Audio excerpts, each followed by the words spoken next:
me out with your smile. Now the sunshine brings the light. Fill me out with a flame.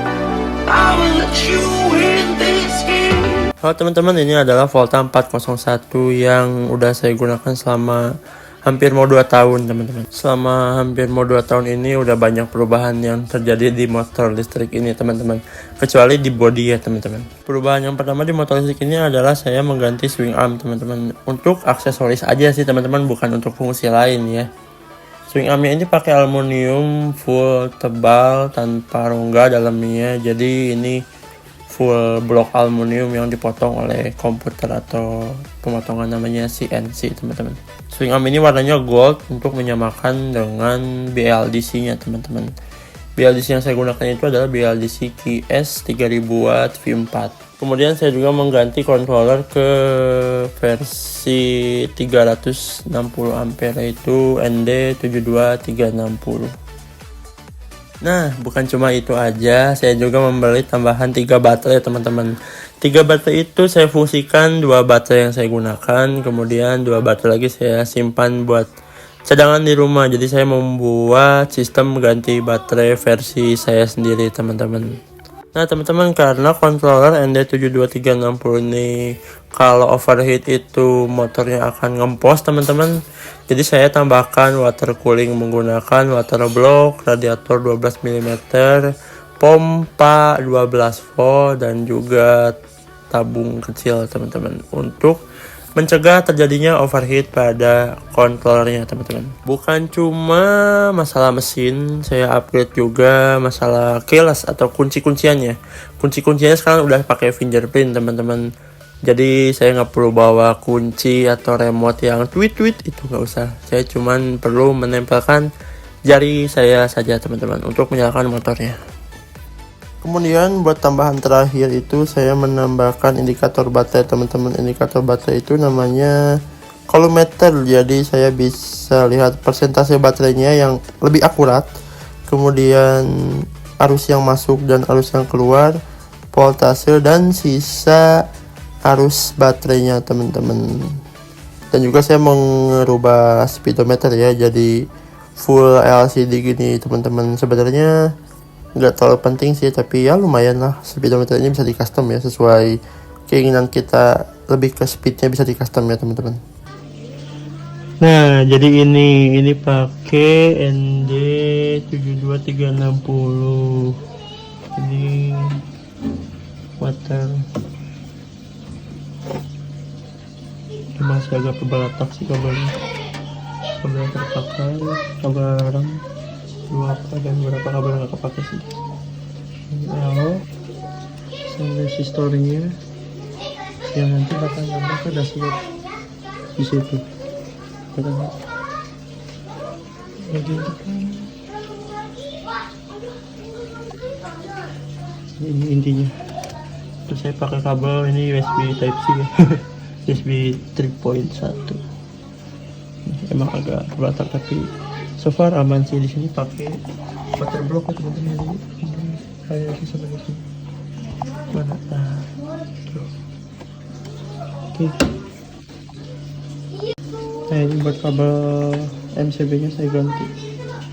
Jadi ini dari MCB, ini dari baterai ya. Di paralel masuk, di seri masuk ke sound resistor, langsung masuk ke controller. Kalau buat positifnya itu dari baterai, ini kabel baterai masuk ke MCB pun ada 3 ya, 2 MCB DC, 1 MCB backup. Ini AC yang awal-awal saya punya, masih awet sih, ini 63 ampere. Dari sini langsung nyambung ke sini, saya serikan ini ke satu kabel 6 AWG. 6 AWG ini 6 mm ya, tebalnya setengah senti, ini 1/2 senti. Jadi kabel ini nggak kepake karena ini terlalu kecil buat arus yang dikeluarkan. Setelah banyak upgrade yang saya lakukan, motor ini akhirnya kuat tanjak dengan boncengan dengan 2 orang teman-teman. Berat badan saya 58, kemudian berat badan teman saya yang di belakang itu sekitar 70 atau 68 ya. Jadi hampir 120 kilo tambah 2 baterai, jadi ya lumayan ya, berat juga. Buat melewati tanjakan ini nggak ada masalah, sangat smooth, sangat mantap teman-teman, nggak ada masalah sama sekali. Dan juga motornya itu kayak ya masih bisa kuat nanjak gitu teman-teman, tanpa ada halangan teman-teman. Jadi buat kalian yang cari motor listrik kuat nanjak, boleh upgrade aja. Meskipun ini bukan mid drive, tapi tetap aja sih, yang penting motornya sekarang udah kuat nanjak teman-teman.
Nah teman-teman, untuk speed maksimal yang dapat dikeluarkan oleh baterainya teman-teman, saya cuma bawa 2 baterai ya untuk pengetesan.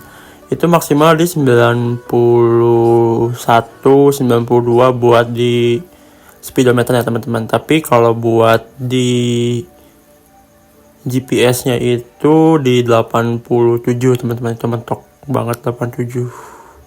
Dan dari situ saya turunin lagi karena udah di 90 tuh motor tuh kayak melayang teman-teman, jadi agak serem ya bawa di kecepatan segitu ya. Saya kurang berani sih bawa motor cepat-cepat gitu teman-teman, tapi overall ya lumayan sih ya buat sebuah motor listrik ya teman-teman, bisa dapat speed segitu. Dan kalian tahu ya, ini motor listrik harganya murah ya, sekarang cuma 9 juta. Dulu saya beli 17 juta teman-teman, dan sekarang udah murah banget teman-teman. Setelah di upgrade ya kayak gini sih, 2 baterai ya. Bayangkan kalau saya bawa 4 baterai mungkin bisa lebih cepat lagi dari ini mungkin ya, dan torsi bisa lebih kuat lagi teman-teman. Nah teman-teman, mungkin itu hasil upgrade yang saya lakukan ke Volta 401 versi awalnya teman-teman.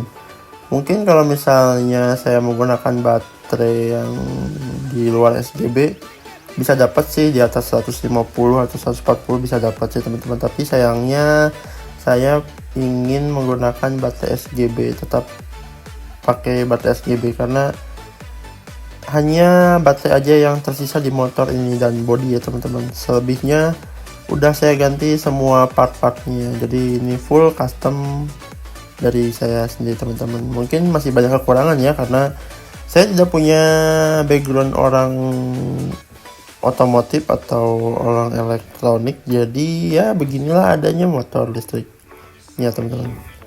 Masih banyak kekurangan juga sih, dan juga sebenarnya ini banyak part-part yang diganti teman-teman, mulai dari shock breaker yang patah, kemudian ya masih banyak sih yang diganti. Mungkin nanti saya bakal bahas di video setelah 2 tahun nih ya penggunaannya, apa saja yang diganti, apa saja yang rusak di part-part original ya teman-teman. Oke, mungkin gitu aja video dari saya. Terima kasih yang udah nonton dari awal sampai penghujung video ini. Sampai ketemu di video berikutnya. Saya pamit. Bye.